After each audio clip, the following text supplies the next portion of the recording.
साथ हमारे साथी विनीत जो कि बता रहे थे कि आज से मरकजी हुकूमत पीएम स्वनिधि स्कीम की शुरुआत करने जा रही है। रेहड़ी पटरी वालों के लिए ये स्कीम काफी कारआमद साबित होगी।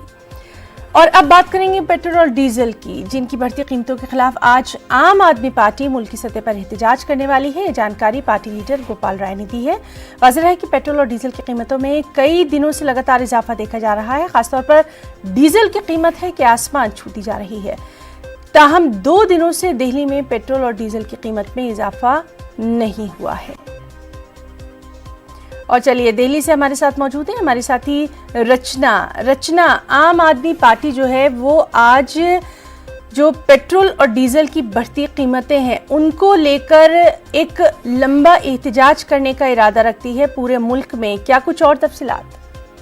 देखिए, जिस तरीके से लगातार पेट्रोल डीजल के जो दाम बढ़ रहे हैं और लोगों को इससे खासा परेशानी हो रही है, सभी के बजट पर इसका असर पड़ रहा है। इससे पहले कांग्रेस ने लगातार प्रदर्शन किया था, चाहे वो बैलगाड़ी से पाइप खींचने वाला प्रदर्शन हो या फिर पुतला जलाने के लिए प्रदर्शन हो। और अब आम आदमी पार्टी ने आज 11 बजे देश भर में पेट्रोल डीजल के बढ़ते दामों को लेकर सरकार को घेरने के लिए एक रणनीति तैयार की है, जिसके तहत प्रदर्शन किया जाएगा।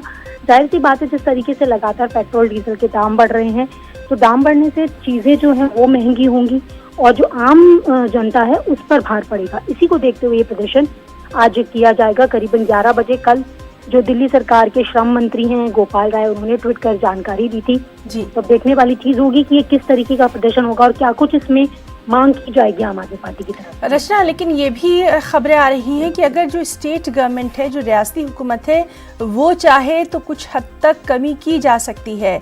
तो कहीं ना कहीं अब सियासत हावी होती दिख रही है बढ़ती कीमतों को लेकर।